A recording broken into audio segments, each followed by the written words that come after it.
Hello and welcome to triple S classes. हम पढ़ रहे हैं क्वेश्चनेयर मेथड, जो प्राइमरी डेटा कलेक्शन मेथड का सब टाइप है। मैंने आपको कल बताया था, ये जो हमारे पास क्वेश्चनेयर होता है, ये सेट ऑफ क्वेश्चंस तैयार किए जाते हैं और रिस्पोंडेंट को भेजे जाते हैं। रिस्पोंडेंट वापस रिस्पॉन्स भेजता है और इसके थ्रू हम एक सर्वे कंप्लीट करते हैं। ठीक है, चलिए अब हम देखेंगे ये जो हमारे पास क्वेश्चनेयर होता है, इसके प्रिंसिपल्स क्या है बनाने के, या एक अच्छे what are the qualities of a good questionnaire और what are the characteristics of a good questionnaire. एक अच्छे क्वेश्चनेयर की निशानी क्या है और एक अच्छे क्वेश्चनेयर की खूबियाँ क्या है, वो हम आज आज के लेक्चर में पढ़ेंगे। आज का लेक्चर आप अच्छी तरह से सुन लीजिएगा और अच्छी जो इसमें इंपॉर्टेंट पॉइंट्स है वो नोट कीजिएगा। चलिए, सबसे पहली जो क्वालिटी होती है, questionnaire should be research oriented. ठीक है, ऑब्जेक्टिव शुड बी फुलफिल्ड। ये जो क्वेश्चनेयर होता है, ये होना चाहिए रिसर्च ओरिएंटेड। फॉर एग्जांपल, अगर कोई कंपनी कोई प्रोडक्ट बना देती है, तो इस प्रोडक्ट के बारे में ये अपने कस्टमर से जानना चाहती है कि क्या वो सेटिस्फाई है इस प्रोडक्ट से कि नहीं। वो एक क्वेश्चनेयर तैयार करते हैं और इस प्रोडक्ट के बारे में और अपने रेस्पोंडेंट्स को भेज देते हैं। रेस्पोंडेंट्स वापस इसमें रेस्पॉन्सेस फिल करके, यानी कि इन क्वेश्चंस के आंसर करके वापस इस कंपनी को भेज देता है। ये जो हम यहाँ पे बना रहे हैं क्वेश्चनेयर, इसमें खाली इस प्रोडक्ट के बारे में ही क्वेश्चंस पूछे जाने चाहिए, यानी कि हमारा रिसर्च जो है इस प्रोडक्ट के बारे में है। इसलिए ये हमारा जो पर्पज़ है कि इस प्रोडक्ट के बारे में हमें इंफॉर्मेशन मिल जाए, तो ये रिसर्च पर्पज़ जो है फुलफिल होना चाहिए। ये जो हमारा ऑब्जेक्टिव है ये फुलफिल होना चाहिए, वरना क्वेश्चनेयर बनाने का कोई फ़ायदा नहीं। पहला quality. Next, research participant should be kept in view. ये जो रिसर्च पार्टिसिपेंट होता है, ये हमें हमेशा जहन में रखना होगा कि हमारा रिसर्च पार्टिसिपेंट किस तरह क्या है, हमें किस तरह के क्वेश्चंस पूछने चाहिए। ठीक है, किस बारे में क्वेश्चंस पूछने चाहिए और वो किस लैंग्वेज को अंडरस्टैंड करता है, किस तरह की लैंग्वेज में वो ज़्यादा फ्लुएंट है। ये सभी चीज़ें हमारे जहन में होनी चाहिए क्वेश्चनियर बनाते समय। तीसरी क्वालिटी क्या है, simple and familiar language should be used. एक जो हम क्वेश्चनियर बनाते हैं जिसमें क्वेश्चंस लिखते हैं, ये जो क्वेश्चंस हम प्रिपेयर करते हैं, ये एक तो सिंपल होने चाहिए, इसमें डिक्शनरी की ज़रूरत नहीं पड़नी चाहिए क्वेश्चन ये रेस्पोंडेंट को, और फेमिलियर लैंग्वेज में होना चाहिए, जो लैंग्वेज जानता हो आपका रेस्पोंडेंट। ठीक है, फॉर एग्जांपल आप चाइनीज़ में क्वेश्चनियर तैयार करते हैं और एक रेस्पोंडेंट को भेज देते हैं, तो रेस्पोंडेंट को ये समझ तो नहीं आएगी, ऊपर से आपका ये जो क्वेश्चनियर आप उसको भेज रहे हैं इसको ज़रूर फाड़ देगा। ठीक है, इसलिए आपको ये क्वेश्चनियर उसकी कंफर्टेबल लैंग्वेज में या उसकी फैमिलियर लैंग्वेज में ही तैयार करना होगा और बड़े आसान शब्दों का इस्तेमाल करना चाहिए आपको क्वेश्चनियर बनाते समय। नेक्स्ट क्वालिटी क्या है, question should be clear, easy to understand and ambiguity free. ठीक है, ये जो क्वेश्चंस होते हैं होने चाहिए, ये क्वेश्चंस बिल्कुल क्लियर होने चाहिए, ये अच्छी तरह से समझ आ जाने चाहिए आपके रिस्पोंडेंट को।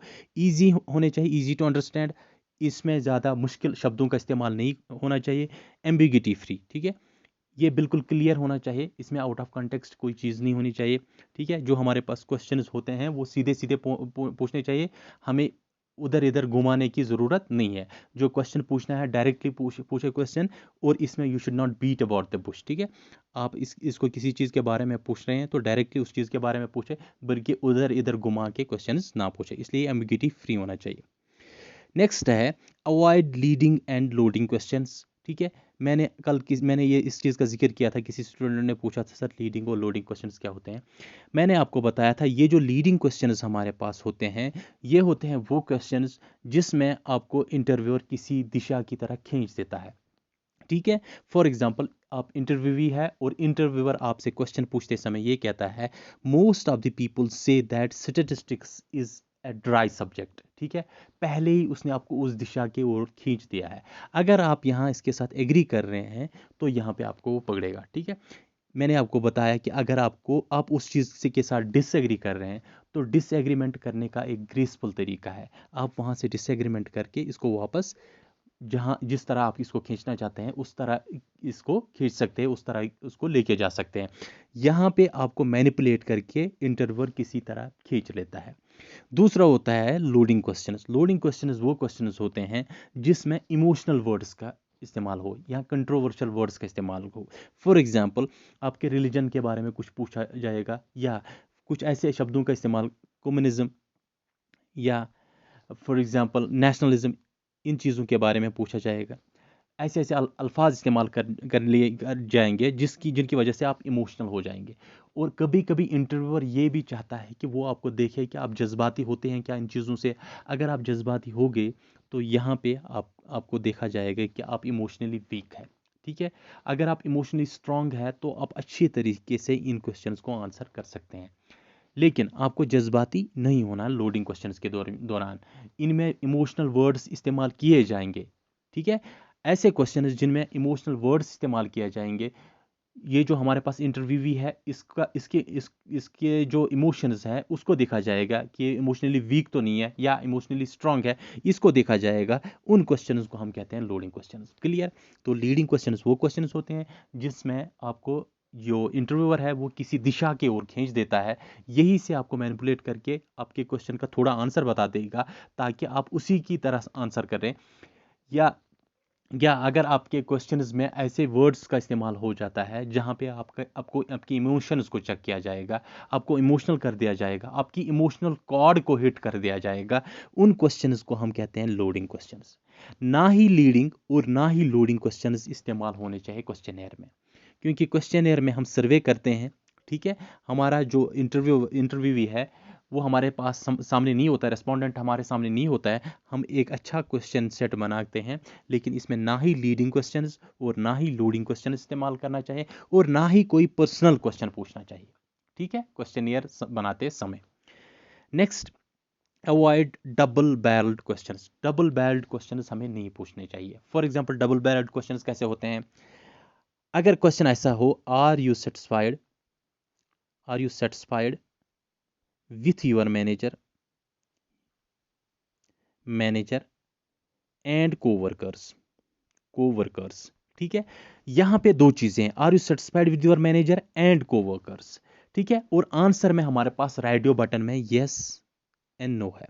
ठीक है। ये ज्यादातर होता है क्लोज्ड एंडेड क्वेश्चंस में। जहां पे मैंने आपको बोला क्लोज्ड एंडेड क्वेश्चंस में एक वर्ड का मैक्सिमम इस्तेमाल होता है। तो आपका क्वेश्चन क्या है? Are you satisfied with your manager and coworker. ठीक है।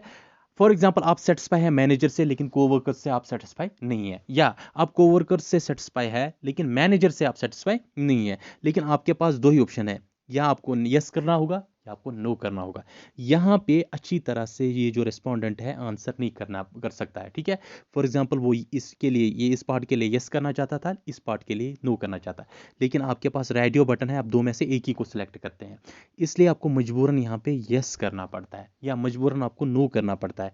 ऐसे क्वेश्चंस जिसमें दो चीज़ें होंगे, टू पार्ट्स होंगे और अलग अलग राय होगी आपके रिस्पोंडेंट की, ऐसे क्वेश्चंस को हम कहते हैं डबल बैरल्ड क्वेश्चंस। ऐसे क्वेश्चंस को अवॉइड करना चाहिए अपने क्वेश्चनेयर में। Next is avoid double negative questions. Double negative questions का भी इस्तेमाल नहीं होना चाहिए जहां पे दो नेगेटिव्स होंगे। For example, she does not go outside with nobody. ठीक है। तो नोबडी हमारे पास है और डज नॉट, इनको हम डबल नेगेटिव क्वेश्चंस कहते हैं। ठीक है। आपको इससे ग्रामेटिकल चीज़ें मुझसे ज़्यादा बेहतर जानते होंगे आप। तो जहाँ पे डबल नेगेटिव का इस्तेमाल होता है वो कन्फ्यूजन क्रिएट करते हैं रिस्पोंडेंट के लिए।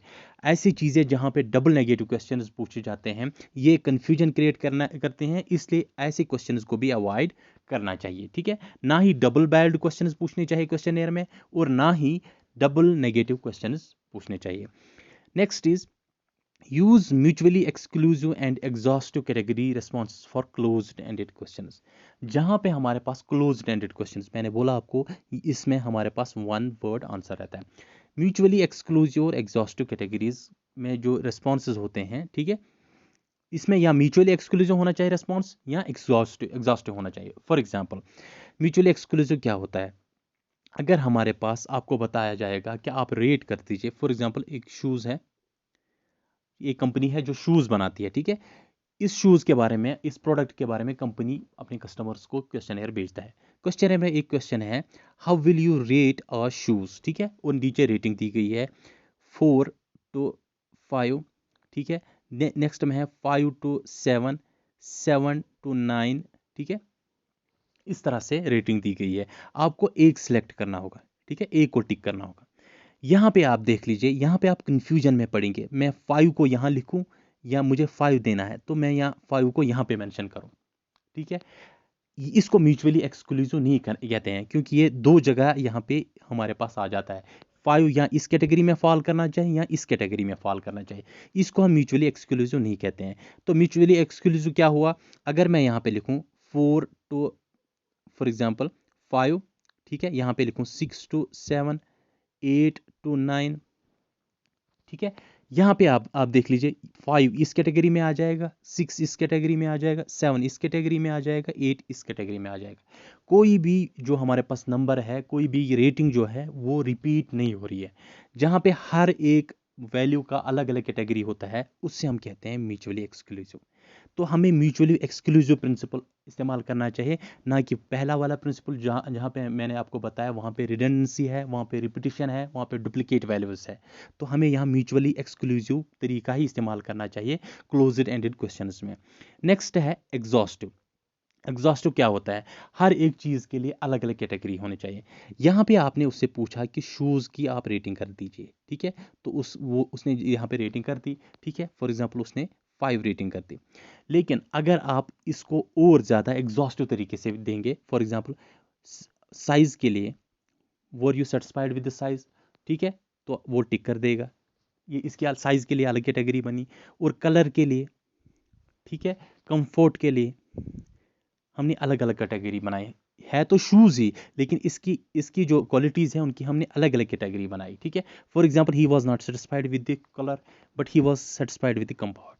तो यहाँ पे हमने इनकी अलग अलग कैटेगरीज बनाई। जहाँ पे हम हर एक चीज़ की एक अलग कैटेगरी बनाएं, उससे हम कहते हैं एग्जॉस्टिव मेथड। क्या कहते हैं, एग्जॉस्ट मेथड। ये हमने आगे टेबुलेशन में पढ़ना है, मैं आपको इंशाल्लाह वहाँ पे अच्छी तरह से ये चीज़ समझाऊंगा। लेकिन यहाँ पे हमें क्वेश्चनियर बनाते समय या ये समझिएगा कि एक तो म्यूचुअली एक्सक्लूसिव होनी चाहिए हमारे पास वैल्यूज, दूसरा एग्जॉस्टिव होनी चाहिए, हर एक चीज़ के लिए अलग अलग कैटेगरी होनी चाहिए। क्लियर। नेक्स्ट है properly organised and easy to use questionnaire should be used. Properly organise होना चाहिए। प्रॉपरली ऑर्गेनाइज मतलब सीक्वेंस होनी चाहिए क्वेश्चंस की। आप पहले उसको दादा दादी का नाम नहीं पूछेंगे, बाद में अपना नाम पूछेंगे, एक सीक्वेंस होना चाहिए, ठीक है। पहले उसको अपना नाम पूछेंगे, उसके बाद उसके पेरेंट्स के नाम पूछेंगे, उसके बाद उसके प्रोफेशन के बारे में पूछेंगे। तो एक सीक्वेंस होना चाहिए, एक ऑर्गेनाइज्ड वे में फॉलो होना। ये जो हमारे पास क्वेश्चनियर है, ये एक ऑर्गेनाइज्ड वे में होना चाहिए, ठीक है। इजी टू यूज क्वेश्चनर, और ये इजी होना चाहिए किसके लिए, जैसे मैंने आपको बोला ये इजी फिल करना। For example easy to use, आप एमसीक्यू बना रहे हैं, एमसीक्यू टाइप पे बना रहे हैं, तो ये इजी हो जाएगा। अगर आप एमसीक्यू टाइप पे बना रहे हैं तो ये इजी हो जाएगा किसके लिए, रेस्पोंडेंट के लिए, उसको टिक करने के लिए इजी हो जाएगा। नेक्स्ट है हमारे पास proper instruction should be provided to fill the questionnaire. जब हम क्वेश्चनियर बनाते हैं तो उसके ऊपर प्रॉपर इंस्ट्रक्शंस होनी चाहिए, ठीक है। फॉर एग्जांपल आप एमसीक्यूज दे रहे हैं, एमसीक्यू टाइप बना रहे हैं क्वेश्चनियर, तो एमसीक्यू टाइप में आप उसको पहले ही मेंशन करेंगे that you have to select only one option out of 4 options, ठीक है। तो यहाँ पे पहले से ही इंस्ट्रक्शन आपको देनी चाहिए, ठीक है। अच्छी तरह से जब इंस्ट्रक्शन उसको ऊपर दिए होंगे तो वो रिस्पोंडेंट के लिए भी इजी हो जाएगा, ठीक है।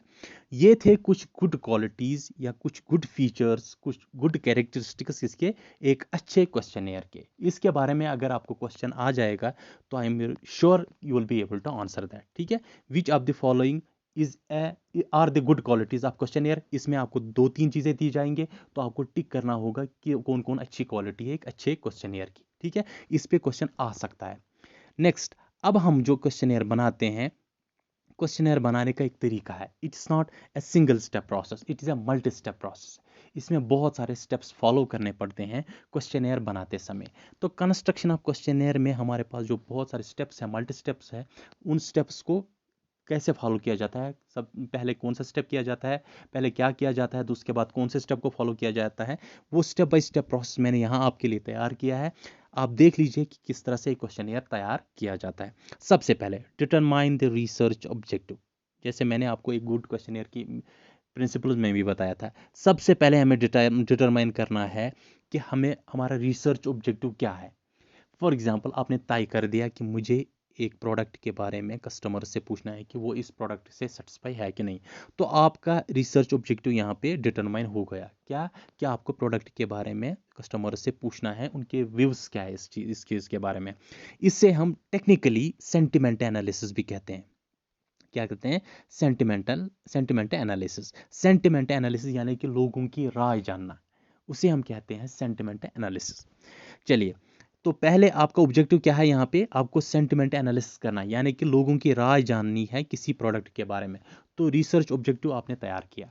Next, type of questionnaire to be used. हम किस टाइप का क्वेश्चनेयर बनाएंगे, ठीक है? क्या हम स्ट्रक्चर्ड क्वेश्चनेयर बनाएंगे या अनस्ट्रक्चर्ड क्वेश्चनेयर बनाएंगे, ठीक है?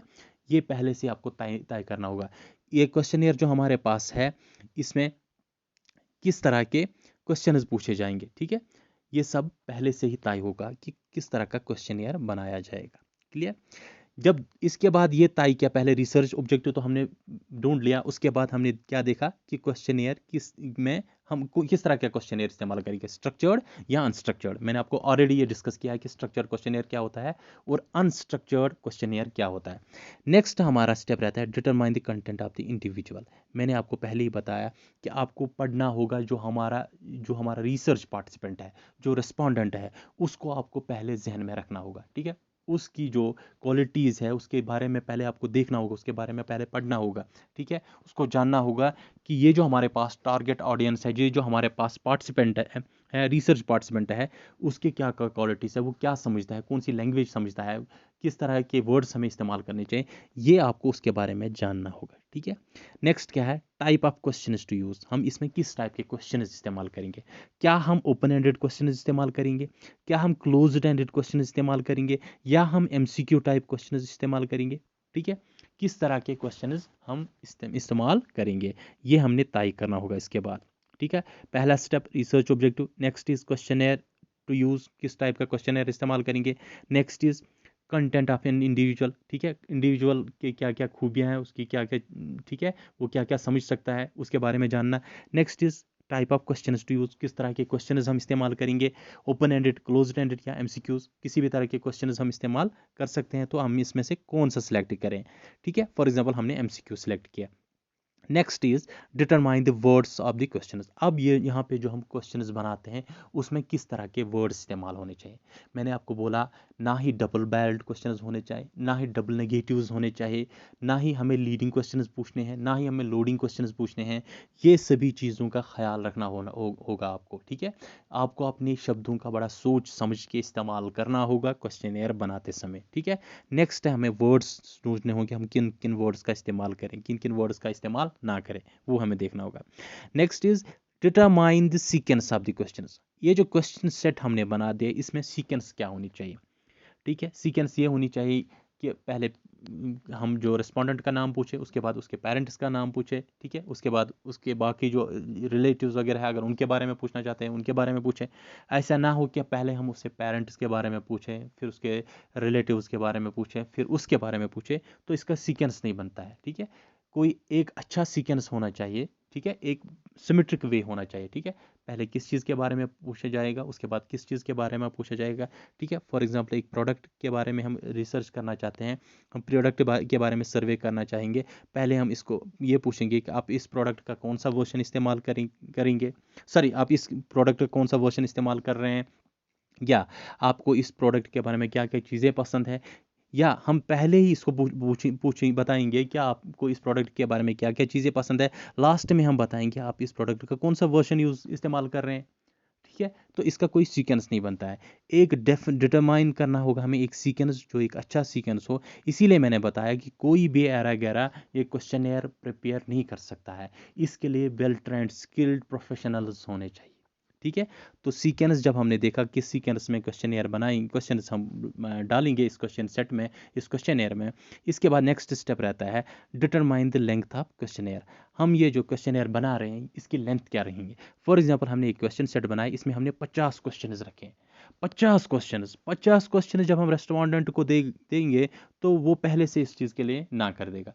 50 क्वेश्चन कौन भरता है यार, ठीक है? इसलिए आपका जो क्वेश्चनेयर बनता है, इसके लिए आपको लेंथ ऑफ क्वेश्चनेयर भी देखना होगा, कितने क्वेश्चन पूछे जाएंगे, ज़्यादा से ज़्यादा 10, उससे ज़्यादा अगर होगा तो 15 क्वेश्चन, इससे ज़्यादा नहीं जा सकते हैं, ठीक है। इसका डेफिनेट नंबर नहीं है, लेकिन ज़्यादा भी क्वेश्चन नहीं होने चाहिए, ठीक है। इसलिए आपको लेंथ का भी ख्याल रखना होगा। कितना लेंथ रखेंगे हम क्वेश्चनर की, ताकि ये जो हमारा रेस्पोंडेंट है वो तंग भी ना पड़े और वो हमारा क्वेश्चनियर बीच में ही ना छोड़ दे। Next is layout. हम इसका कौन सा लेआउट बनाएंगे, ठीक है। इसका बॉर्डर फॉर्मेट कौन सा रखेंगे, ठीक है। और इसमें कौन कौन सी और चीज़ें ऐड करेंगे, ठीक है, फॉर्मेटिंग करते समय, ठीक है। किस तरह से प्रिंट किया जाएगा, कहाँ से प्रिंट किया जाएगा, कलर कौन सा दिया जाएगा, ये सब लेआउट यहाँ पे इसके बाद डिसाइड होता है। Next is check the questions. उसके बाद हम देखते हैं इन क्वेश्चंस जो हमने प्रिपेयर किया, लेआउट भी बनाया, फाइनल में हम उन क्वेश्चंस को एक बार फिर से देख लेते हैं, क्या ये क्वेश्चन सही है, इनमें कोई गलती तो नहीं है, इनमें वर्ड्स का प्रॉपर यूज़ हुआ है, लेंथ तो नहीं है, ठीक है। ये लेंथ तो, क्वेश्चन की लेंथ तो नहीं है, हमने डायरेक्ट क्वेश्चन पूछे हैं कि हमने घुमा फिरा के क्वेश्चन पूछे हैं, ये सभी चीज़ें जब हमने क्लियर किए क्वेश्चन के बारे में, नेक्स्ट रहता है हमारा प्री टेस्ट या पायलट सर्वे भी कहते हैं, इसके बारे में क्वेश्चन आ सकता है बेटा, ठीक है। इसका यहाँ पे ख्याल रखना है। पायलट सर्वे या प्री टेस्ट क्या होता है, हम कुछ लोग लेते हैं, चाहे वो हमारे हमारे ऑफिस में ही काम करते हैं, हमारे कंपनी के ही लोग होंगे, या बाहर कुछ हमारे पास कुछ दोस्त होंगे या कुछ और, तो हम उनको लेते हैं 5 से 10 लोगों को, तो उनको हम ये क्वेश्चनर देते हैं सॉल्व करने के लिए। जब ये वो इस क्वेश्चनर को फिल करते हैं, इनको आंसर करते हैं, तो हम देखते हैं कि इनको कौन कौन से प्रॉब्लम्स का सामना करना पड़ा, ठीक है। अगर उनको कोई प्रॉब्लम्स आई ये क्वेश्चनर फिल करते हुए, ठीक है, क्योंकि हम ये टेस्ट कर रहे हैं यहाँ पे, इसको हम कहते हैं पायलट सर्वे। पायलट सर्वे यानी कि इसको फाइनल रेस्पोंडेंट्स तक पहुंचने से पहले एक बार हम इसको टेस्ट करते हैं, ठीक है, टेस्ट ऑडियंस पे। तो जब हमारे पास यहाँ पे टेस्ट ऑडियंस हैं, वो हमें बताते हैं हमें कौन कौन सी प्रॉब्लम्स आई ये क्वेश्चनियर फिल करते समय, ठीक है। अगर हमें लगा कि उनको कोई प्रॉब्लम्स आई या इसमें कोई एरर्स वगैरह हैं, तो हम रिवीजन करते हैं इसका, ठीक है, फिर से चेंज करते हैं, कौन कौन सी चेंज हमें लानी होगी क्वेश्चनर में, तो हम वो रिवीजन करते हैं इसका। और अगर इसमें कोई प्रॉब्लम नहीं हुई, बिल्कुल सही निकला पायलट सर्वे में, तो पायलट सर्वे में जब ये सही निकला तो हम क्या करते हैं, इसका फाइनल ड्राफ्ट तैयार करते हैं, इसको प्रिंट करके फिर डिस्ट्रीब्यूट करते हैं अपने रेस्पोंडेंट्स को। क्लियर है गाइस। तो किस तरह से हम क्वेश्चनियर बनाते हैं और क्या क्या है अच्छे फीचर्स एक अच्छे क्वेश्चनियर के, ये हमने पढ़ा। इसके बाद इसकी डिस्ट्रीब्यूशन जो है, पिछली बार पीए में भी कुछ स्टूडेंट्स ने पूछा था सर इसको किस तरह से डिस्ट्रीब्यूट किया जा सकता है। देखिए, आपने जब क्वेश्चन सेट तैयार किया, या तो आप मेल कर सकते हैं, ठीक है, यानी कि पोस्ट प्रिंट किया ना आपने, प्रिंट किया तो आप पोस्ट भी कर सकते हैं, पोस्ट के थ्रू भेज सकते हैं, या आप इसको फैक्स के थ्रू भी भेज सकते हैं। और अगर आपके रिस्पॉन्डेंट्स जो है वो नज़दीक हैं, आप वहाँ जाके उनके घर में ये दे सकते हैं और बाद में कलेक्ट भी कर सकते हैं। इसका डिस्ट्रीब्यूशन का ये भी तरीका है। लेकिन अब ये मसला है क्या, यहाँ पे अगर आपका वाइड कवरेज है तो आप वहाँ पे घर घर जाना आपके लिए पॉसिबल नहीं है, इसलिए ज़्यादातर मेल किया जाता है या फैक्स किया जाता है।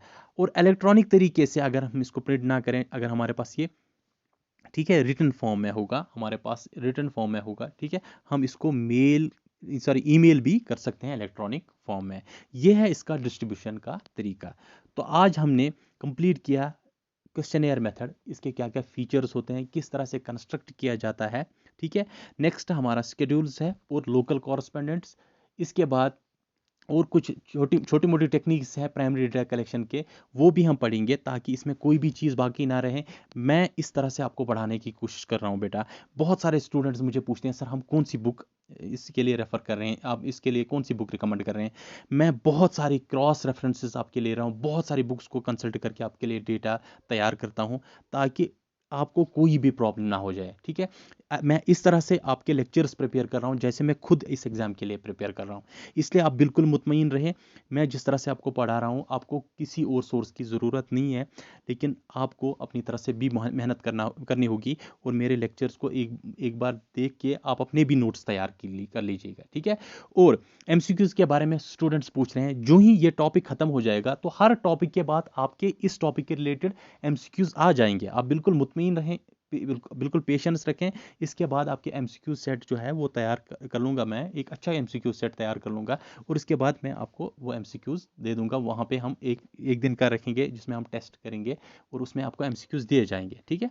बिल्कुल मुतमईन रहें, अपनी तरह से मेहनत करें, इंशाल्लाह आपकी सिलेक्शन हो जाएगी। चलिए इजाज़त दीजिए, आज का लेक्चर यहीं पे ख़त्म करते हैं। Okay bye.